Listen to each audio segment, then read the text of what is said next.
suffering, he's once again free to pursue his evil deeds because you released him.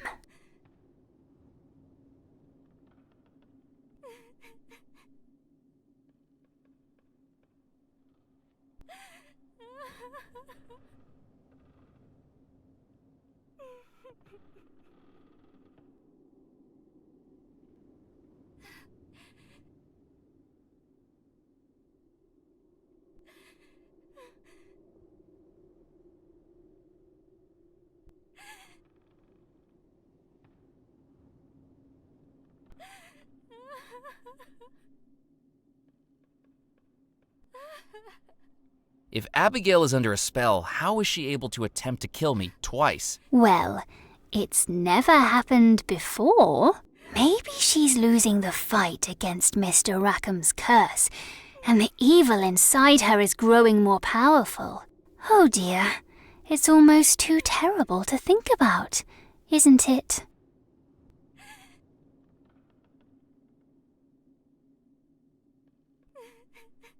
Why is Rackham doing all this? What does he want? He's after the same thing you are, the Belmore treasure. But he's willing to do a lot more to get it. And he doesn't care who gets hurt in the process. I'd say he's a lot more committed than you are. I have to do something. How can we stop him? I'm afraid I don't rightly know. But Miss Belmore might. She managed to break out of the spell once, just at the moment of the explosion, when Mr. Rackham tried to carry out the wedding. Perhaps if you take her back to that moment, she might be able to break out of it again. To do that, you'll need to create a love antidote to Mr. Rackham's curse. How can I create a love antidote? Look in the mirror.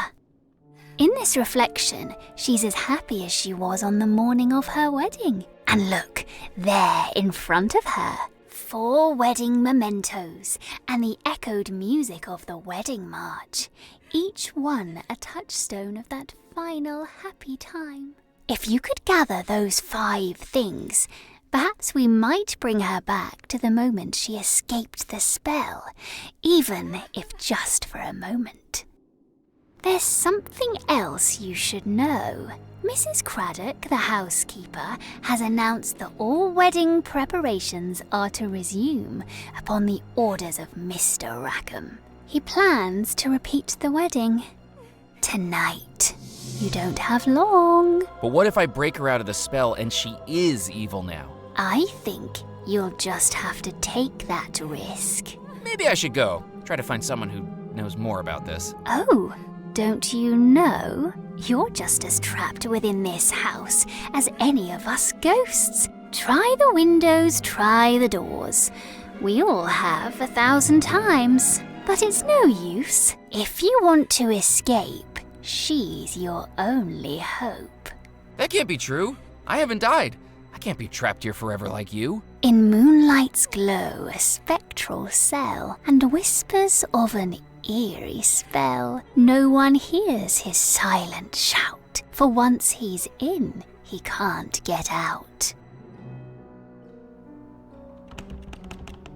No amount of force or technique or desperate longing would open the door. Cordelia was right. I was trapped. And as I looked around at the house that held me, I felt both dead and alive at the same time. Both awake and in a dream, or a nightmare.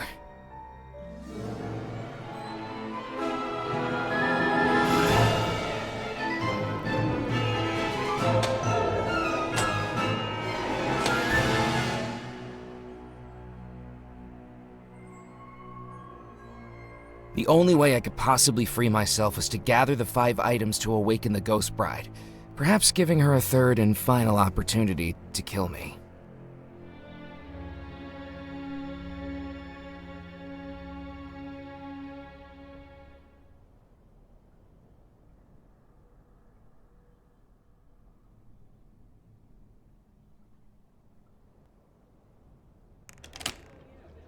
Hold it right there.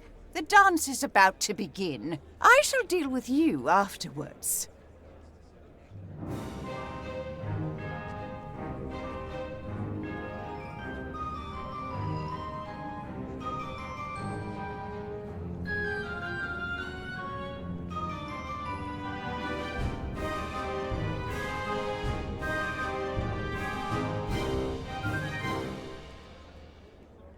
skill, the movement, the passion.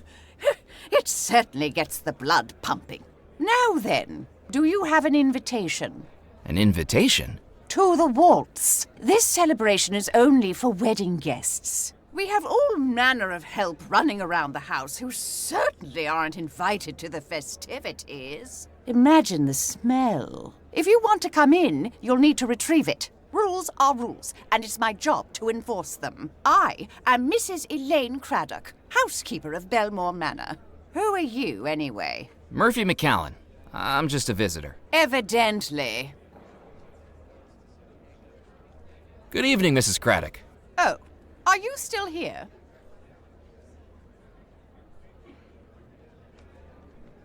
You need to stop the wedding. I shall do no such thing. The preparations have begun on the order of Mr. Rackham himself, and I shall see to it personally that his wishes are carried out. But he wasn't the original groom. He's an imposter. Another word like that, and I shall have you escorted out of the house. Good luck trying.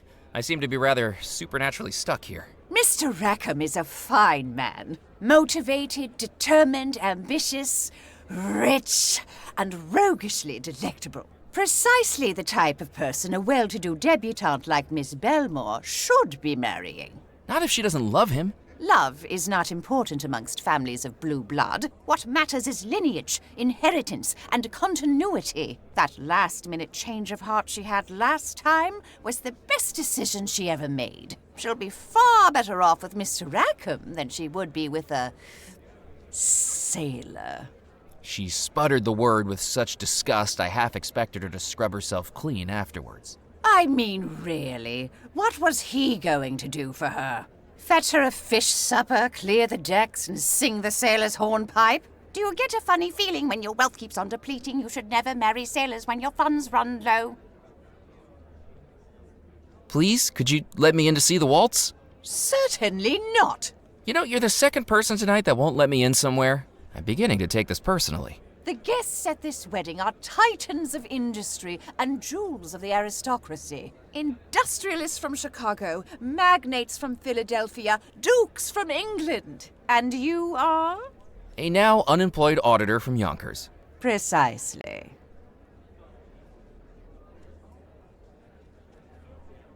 There are some who think Rackham has duplicitous intentions. The green-eyed monster.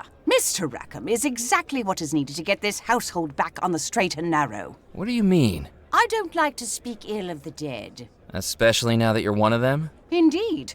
But I'm afraid that the Belmore brothers were becoming increasingly unusual before their disappearances. Their interests veered away from the economic and turned towards the esoteric. And now look where we are. You think the Belmore brothers caused you all to be trapped in the house? Perhaps not directly, but their decisions certainly led to it. To find out the Belmore brothers were inviting sinners into this house when I gave this household the best years of my life. And the best years of your afterlife now. I am a servant to serving, but even I have limits. How long have you worked at Belmore Manor? I've been here since the final finial finished off the cupola. Before even the Belmores themselves moved in, I was getting this house ready for them. It is a position I was bred for. I may not have blue blood, but I should think it's at least a shade of plum. I spent 17 years at some of the most prestigious all-girls schools, you see, followed by training in Blenheim Palace for 3 years and subsequent coveted positions with some of the finest families in England. Well, I'm glad you managed to escape all that and come here. I can quote you Mrs. Beaton's book of household management in my sleep. It was an interesting offer, but I couldn't think of any situation where I'd need that, short of terminal insomnia. You must know Belmore Manor quite well. Like the back of my hand. Built between 1885 and 1888 in a mixture of antebellum and Victorian styles, and designed by the Belmore brothers themselves. Until, of course, they disappeared after living here only a year. Why did they decide to build it on Devil's Rock? Well, the island is exceptionally well placed for trade between the United States, Europe, and the Caribbean. When the Belmore brothers were looking to relocate, it was Mr. Rackham who recommended Devil's Rock. It's just a pity about the name. You speak very highly of Mr. Rackham. The Belmore brothers may have had expertise in exploration, innovation, and public relations, but it was Mr. Rackham that pulled those three threads together into the beautiful business tapestry that benefits us all. Do you know anything about the treasure of Belmore Manor? The stuff of whimsy. The Belmore family had their capital invested in stocks and bonds, not hoarded in a heap like some fairy tale dragon. And don't even think about snooping around the house looking for anything, or I shall have you removed from the premises. If anyone would know of a secret treasure hidden in this house, it would be me. Thank you for your help. Goodbye. Stop right there, young man. Only guests with invitations are allowed to watch the waltz.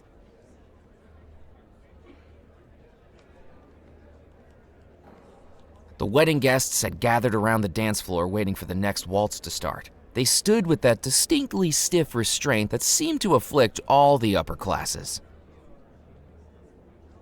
4 pairs of dancers had taken their places on the dance floor. The dancers were too far away to talk to. I didn't need to involve myself in supernatural small talk. I had a love antidote to make. The centerpiece of the dance floor was an elaborate wedding cake, sitting on a wheeled cart and towering over the dancers around it.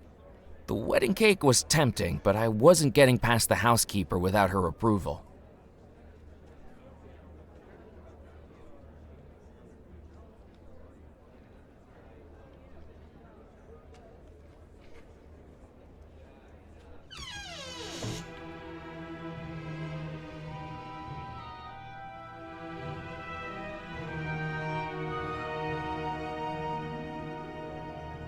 Huge paintings hung on the wall. You, boy! Are you one of the staff? Is the wedding ready to begin? Ready to begin? Goodness gracious, but I haven't found my Bible. Sorry, I'm just a guest too. I don't think the wedding's happening until later tonight. Or not at all, if everything went to plan. Just enough time for another drink, then.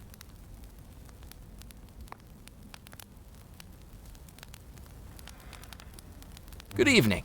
Hello, my child. Oh, don't get him going again. And what is your name? Murphy McCallan. Hello, Murphy. I am Father Foskett, spiritual shepherd of St. Juniper's Parish. Have you seen the good book? I'm not the most religious person, but I have read parts. No, I mean that rather more literally. I've lost my Bible and have no idea where I put it. Have you seen it? I haven't, I'm afraid. Pity. Are you here for the wedding? I am officiating the wedding. With everything that's gone on in the house, we must thank God we have someone like me to keep us on a righteous path. I've been told that Abigail Belmore doesn't really want to marry Rackham. You need to call the wedding off. We shall stick to the system, young Mr. McCallan. Objections should be heard during the ceremony, not before, when all parties may articulate their feelings on the matter. These things are greater than you and I, you know. Until then, we must treat the wedding as the joyous occasion it is. What do you think of Abigail Belmore? A little headstrong, in my opinion, but a lovely young lady. I baptized her, you know. She grabbed my nose as I held her over the font, right up the left nostril. Wouldn't let go until her brothers distracted her with a teddy bear. Still, she's a very caring girl. Just not to ecclesiastical noses. Is St. Juniper's your church? That's right, young man. A beacon of godliness on an otherwise spiritually desolate isle. I hate to be the bearer of bad news, but I think St. Juniper has been taken over by rum runners. Criminals? In my church? Good God! They must be removed immediately. Let's not be too hasty. They sound like my type of gentleman. That's the type of church I can see myself attending. I could do with less of your opinions, thank you. Many things can be preserved in alcohol, Colonel. Dignity is not one of them. I'm not the most well-read on religion, but shouldn't you be in heaven now? Gold standard